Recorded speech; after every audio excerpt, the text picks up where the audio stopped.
must constantly look at things in a different way.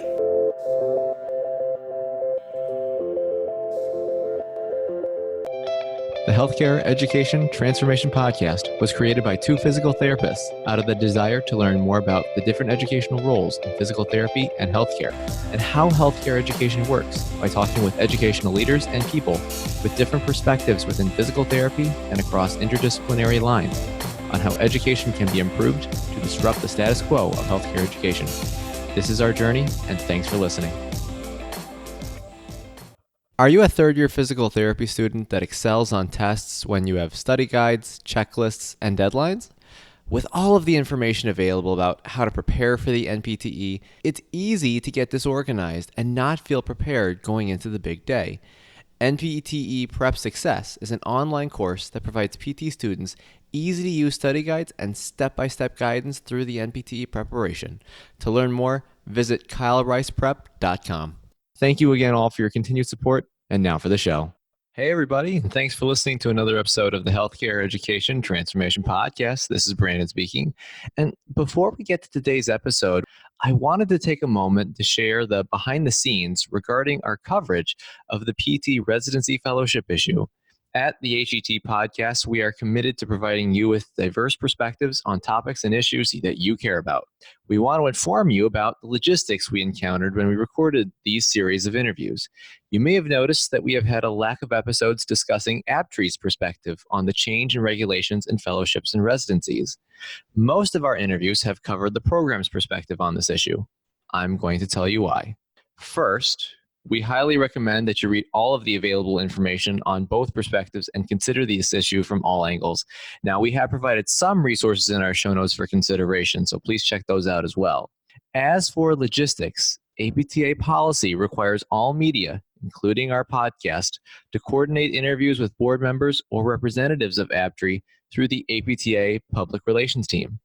Now, over the last few months, we have been collaborating with APTA to feature an ABTRE board of director on this very important topic for a podcast episode. We have a date to touch base for scheduling an interview with them in April. Hopefully, we will be able to share their viewpoint through our podcast around that date. I hope this sheds some light on our perspective and content. Now, for today's episode, Stephanie and I chatted again with Dr. Cameron MacDonald regarding updates and new developments on the physical therapy residency and fellowship issue. Now, for this, Cameron provides his insight from his perspective, being a program director, along with being involved in different component leadership roles. Now, Cameron's responses are, of course, his personal views, and were framed to best constructively contribute to the upcoming focus group discussion regarding this topic. Now, without further ado, here's our episode with Cameron. Hey, everybody, and thanks for listening to another episode of the Healthcare Education Transformation Podcast. I'm your host, Brandon Pollen, and of course, as always, I'm joined by my fellow co-host, Dr. Stephanie Wyrock. And today, we have a special guest that we've actually had on in the past to kind of give an update on where we stand in regards to the physical therapy, residency, and fellowship issue. Now, if you hadn't heard Cameron's initial episode with Joe Donnelly on our podcast, I highly recommend that you take a listen to that to kind of gain an understanding and perspective of this issue, because this episode is going to be touching base more on the updates regarding this topic. So for those of you who aren't aware, Cameron MacDonald is an assistant professor of physical therapy at Regis University, along with being the current coordinator of the postgraduate fellowship in orthopedic manual physical therapy at Regis, along with being the president of the Colorado chapter of the Colorado Physical Therapy Association. Well, Cameron, I appreciate you coming on again, and I know you've been very instrumental in this issue, and you and many others have done a lot, and I appreciate all that you guys have done. Was there anything I left out of your bio that you think that listeners should know, and kind of what have you been up to lately since we last chatted?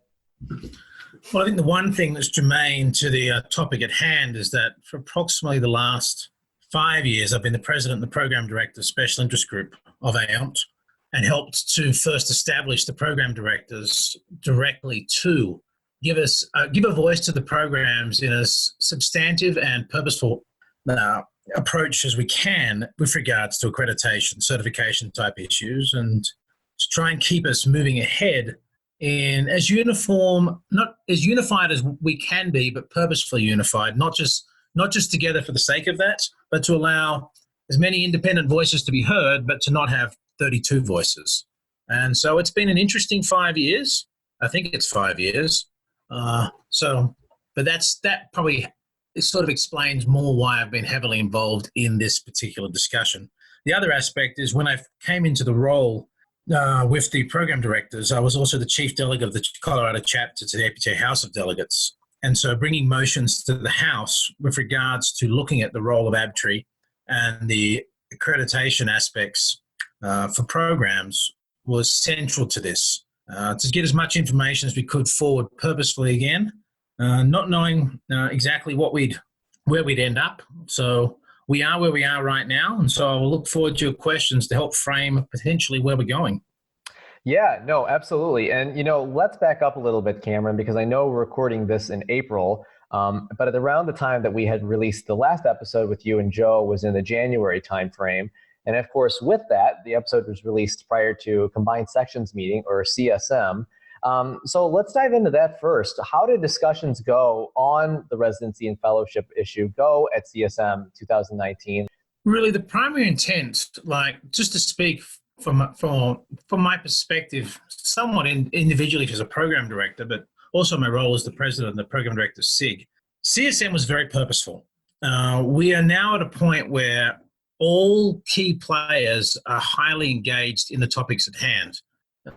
We have a very broad profession that has tremendous demands on it. Our leadership has significant issues across a very broad spectrum they have to deal with.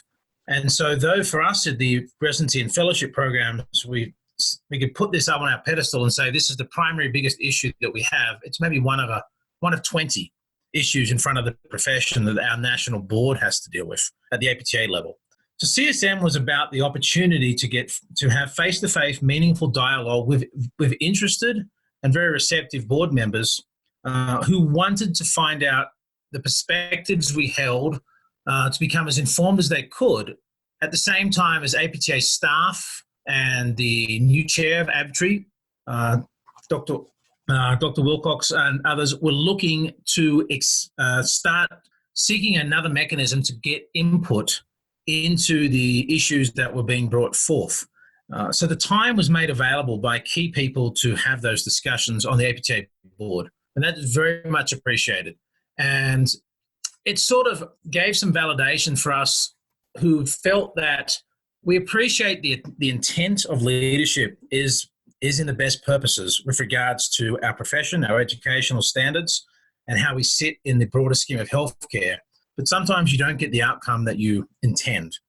You won't know that until you start getting granular and start getting down to the level of the programs, the residents in training, the fellows in training, and the hurdles that might come up with the introduction of new policies, new procedures.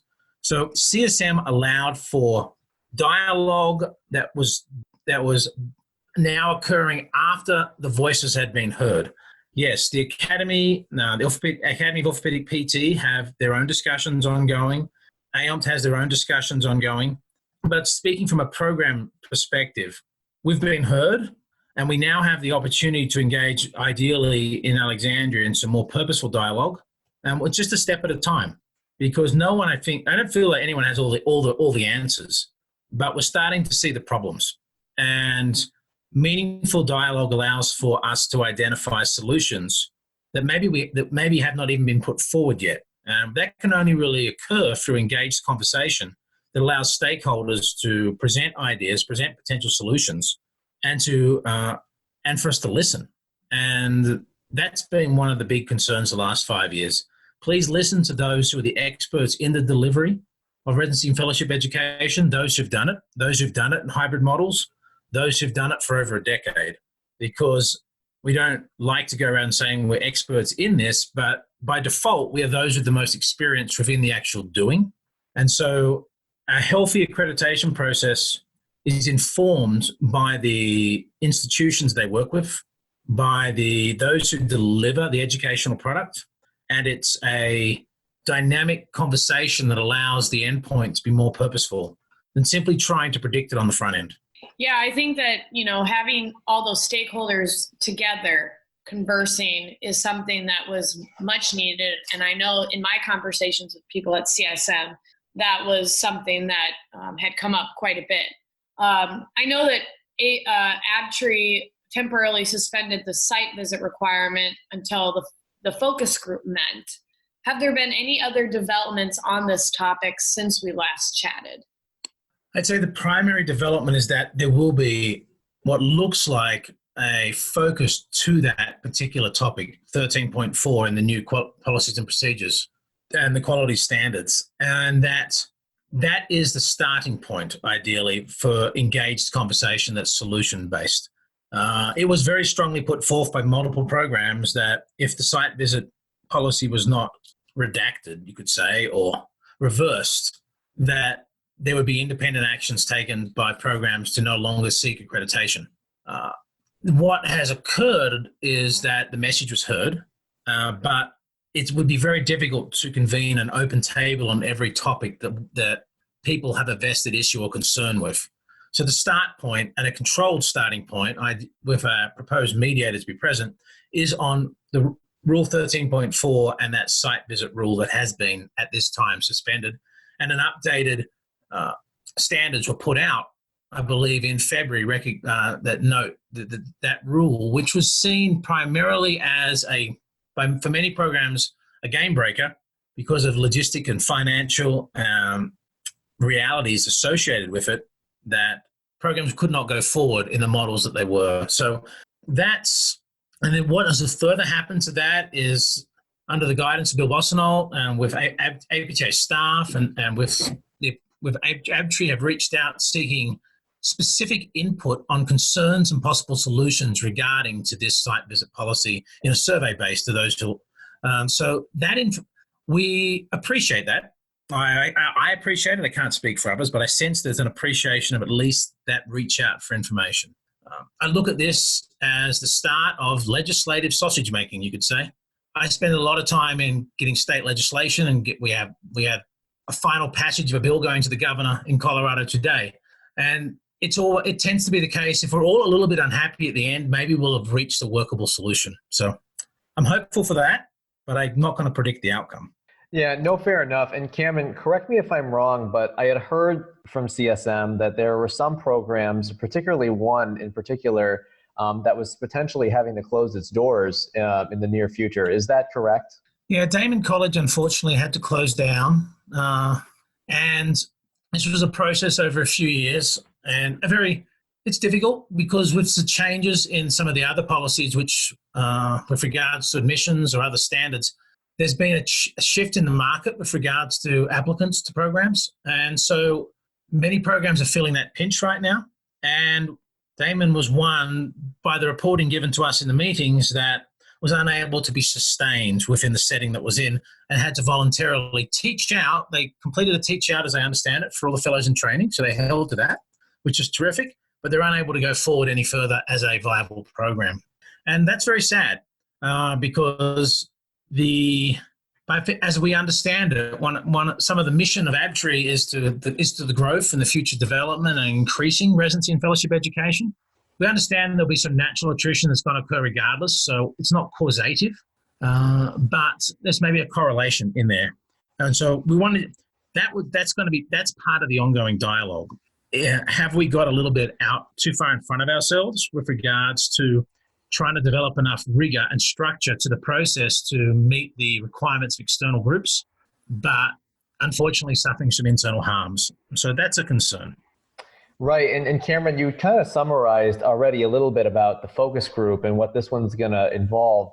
And of course, there's going to be key stakeholders there from APTA, AbTree, and program directors.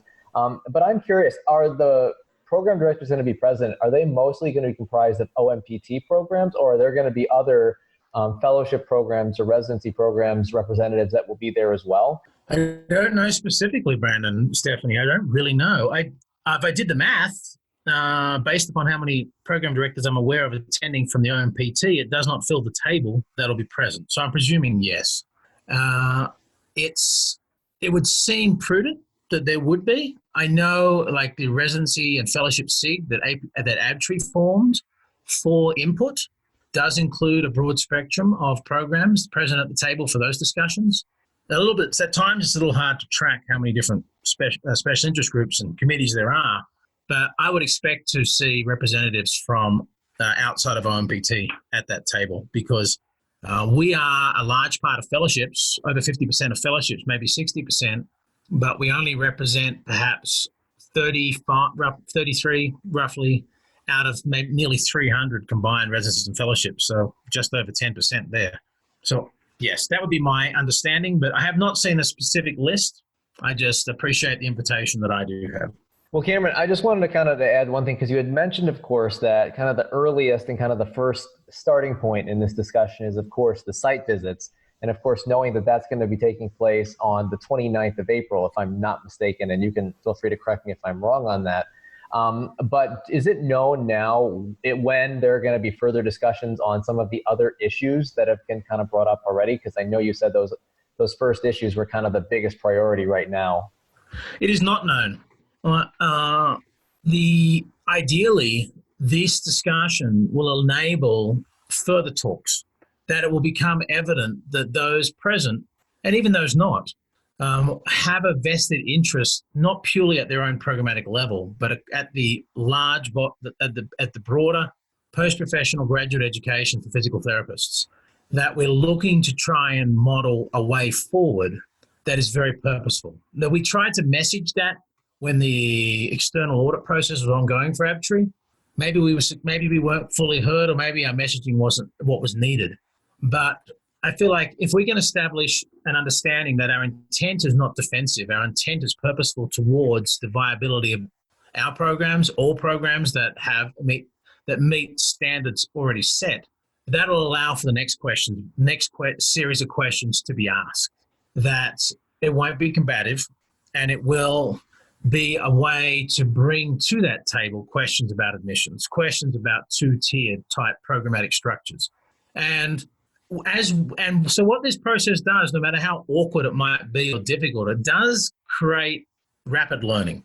It's like there's terminology that says if you have a crisis type situation, it is a catalyst for great study and great understanding. So we're becoming more informed of standards for accreditation of accreditation bodies. We want to identify the track we're on as a profession with regards to seeing what other medical healthcare professions have done for over the nearly 100 years with regards to postgraduate residency and fellowship training. So the more informed we all are, I feel the less there would be a pull towards an individual viewpoint or an individual program. And so it's sort of an inverse silver lining to this, though there's probably ways to get here simpler, but it is what it is. Yeah, and to kind of dive into a little bit of that, Cameron, apart from what you had just mentioned there, what are some of the things that you and other program directors have kind of learned regarding the accreditation process and kind of regarding ABTRI's point of view when it comes to how they're looking at it? What have you learned from them about this process since we've last chatted? There's a certain amount of interpretation built into the process for all, that there is variance between different professions with regards to how their own accrediting bodies structure their guidelines, their policies and procedures that reflect the profession of interest. It's somewhat of us affirm that the marketplace for us is our own profession, that the institutional standards per se really should only be around physical therapist education, with informed standings from other professions, but we have a unique profession and unique scope. So we should have some aspects of our accreditation and structure that's unique to physical therapist education and practice. And so we've seen that in other areas, for dentistry, for optometry, for osteopathic, for pharmacy, that there is some built-in variance between these different accredited residency groups and fellowship groups for these other professions that still meet the national type standards put forward by groups such as CHIA, US Department of Education, as we understand it. Now, it's not an in-depth, deep study that we've done. It's more trying to just become informed about why perhaps we are where we are with regards to ABTRI seeking accreditation for themselves, which has downstreaming benefits for our profession, but also trying to understand that enough to see if we can be a little bit more flexible in how the structure is set up, so that the unknowns, when they become known, aren't very large hurdles. They're more workarounds. And I can give an example to that, in that until we got invested in the new substantive change process with regards to sites, like we saw on the very front end, the significant financial logistical challenges of now visiting a lot of sites. But it was hard to wrap your head around the new two-step process of advanced approval now versus retroactive for sites. And so putting that into practice and trying to work through that, you start to see that, okay, this is purposeful, but at the same time, here's an unexpected hurdle. Here's a challenge for a program that's seeking initial accreditation or initial candidacy. So to not vest that as a complaint, but say, okay, here's what we've identified that's unique to maybe the hybrid models or unique to this type of program. Are we too rigid in how we've set up our structure so that we're trapped? We don't want that. It's so trying to have our accreditation standards be defensible, be purposeful, but flexible enough to allow for the unknowns within education that are happening as our programs develop, as we try and increase the footprint of residency and fellowship education, which we feel like would meet where APTA wants to be and where ABFRE wants to be. So that's a goal. It's a goal. It should be a shared goal. That's my perspective. That the process, the accreditation standards that we've carved out and finalized. When I say we, it's like it's not us as the programs to make that decision, but our elected individuals, our appointed individuals. It has enough rigor to be defensible, but it's flexible enough to not create unnecessary circumstances that are harmful. And so that's been a primary goal and a primary concern. Let's not be so prescriptive and so rigid that we actually leave out more opportunities for future students in residency and fellowship education versus creating more opportunities. I think that you make a good point about creating opportunities, Cameron. How has the AMP Feasibility Task Force looking into the fellowship standards brought any new insight into where they stand regarding the alternative accreditation? Well, that one I've not got too much information on, unfortunately, Stephanie. I'm not on that task force. So because I don't sit on any particular boards right now, I can have this conversation. I'm just aware that that's ongoing, it's a very thoughtful process. It's looking at options that are present, but also to be informed of how one would go about the accreditation process from the next step up, because information is valuable. And we have very busy lives. We treat patients, we educate students, our focus is not on the topic of accreditation typically. And so this is drawing us into that realm. So that's just my understanding, that the task force information gathering to be informed so as to be able to have meaningful dialogue and have it not just be maybe an emotive response to a sudden demand that makes programs somewhat unfeasible.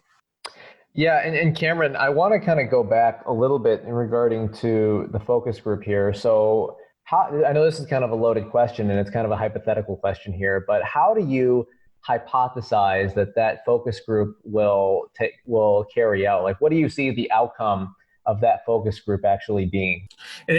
I'd say it would be a loaded question if I was one who approached a meeting such as that with an intent that this is what must happen, but I don't. And I can speak to my time in legislative track records that I make the lobbyists look at me slightly strange when I tell them we have to have a purposeful intent, provide honest information going in, and be humble enough to accept the process as it develops and the end product that is given. And I've done that for the Colorado legislature the last 4 or 5 years. And though we've been very successful, actually, I did not demand that we had a certain outcome, because that would be to abrogate the benefits of discussion and discernment. I would just look that this discussion allows us to discern better ways forward than those we currently have in front of us, which do not match the needs of hybrid type programs and do not seem to match to the vision of ABTRE or APTA with regards to looking towards growth and purposeful development of residency and fellowship education to serve societal needs, bring quality physical therapist education. So that's a long-winded answer. I did not want it to sound political, but it's sort of how I approach large issues. I want my intent to be purposeful and honest and to not have a required outcome. Yeah, I think that This has been a very important topic that has meant a lot to people in our profession, and they've had a lot of questions. And I think you've done a really good job, Cameron, on answering a lot of these questions. And I know on the previous podcast that you were on before, we had asked you this question, and, potentially minds can change. So we're going to ask you again. If you could change anything in healthcare education, whether it be in DPT or otherwise, what would you change and how would you change it? Well, it would require me to remember my previous answer if I was to seek to reflect on that. And so right now, as I think about the question, I think I may have touched on this in my prior answer, but I would want us not to lose the imagination and ingenuity of the clinician mindset in how we structure education. My time with now 150 graduates of the Regis Fellowship has taught me that with too much structure and too much rigidity, you limit the potential outcome that is present within each individual in that realm. The initial IFOMP guiding document on educational standards had the word etc. in it. They did not know what the best model of post-professional education would be, and they had the humility to state that within their guiding documents. Here's some elements we want you to include, but you as the educators will discover what the next best fit is for a fellow in training, a fit, poor pun. So I would like us to not be so rigid that we cannot unearth the next best approach, that we put ourselves in a scenario where we can't embrace a technological advancement or an academic structure or clinical education structure that's different than what we have now. And so that's what I would seek, that we always consider that what works for today may not work for tomorrow. So we need to be flexible enough in the language and the semantics we choose that we respect our own ignorance of what's to come next. I think that's a great answer, Cameron. I mean, you have to be futuristic and visionary in the way that we think, especially as healthcare changes so quickly. It's not going to be the same even tomorrow. This has been a great conversation. People are probably going to have questions for you. Where can they find you on social media or through email? Well, I can be found. I'll be honest, with social media, I've sort of disappeared for a while because of the journey through the Colorado legislature, and having finally passed the bills today, I might reappear. But I think on Twitter I live as PhysioCam, but I can be found at Regis through the Regis faculty. I just pop up. People can contact me there through the email. But I appreciate the time to answer. I would note that I've not been too specific in some of the answers today because I want to be respectful to this process that we're in, and that we've certainly voiced a lot of concerns over the last few years, but I'd like to see that bigger picture. And so if people have suggestions and thoughts, they know how to find me. But I appreciate the time given, and I appreciate what you're both doing in your education healthcare podcast to enable us to have meaningful conversations, because they do matter. They do. And, we appreciate that. And we thank you for, again, what you and others have done regarding this issue and many other things too, and for your time, because it is making a difference. It is facilitating these conversations. And, again, Cameron, thanks so much for all that you do for not even just this issue, but for Residency Fellowship and also for, just physical therapy in general. It's been a pleasure having you on, and thank you again. Well, my very best to you both. And I look forward to you finding interesting and enlightening characters in the future to talk with. Access to healthcare is one of the largest issues facing both providers and patients, as millions of people worldwide lack timely and affordable access to healthcare. Anywhere Healthcare, a telehealth platform, is a simple, low-cost option for providers and patients that eliminates the barriers to access to all kinds of healthcare. To find out more, check out anywhere.healthcare, which is available on our show notes. And if you use the code HET in all caps when you email to sign up, you'll save 25% off the total cost. Thank you for attending class today, and we hope that you learned something and gained value from the content. If you'd like to schedule office hours with us, feel free to add us on Twitter at HET Podcast, on Instagram, HET Podcast, on Facebook, the Healthcare Education Transformation Podcast, and the homepage, healthcareeducationtransformationpodcast.com. And for those of you following along in the syllabus, Extra credit can be obtained by liking us, sharing us, and leaving a review. Let's continue our journey up Mount Educational Success as lifelong learners.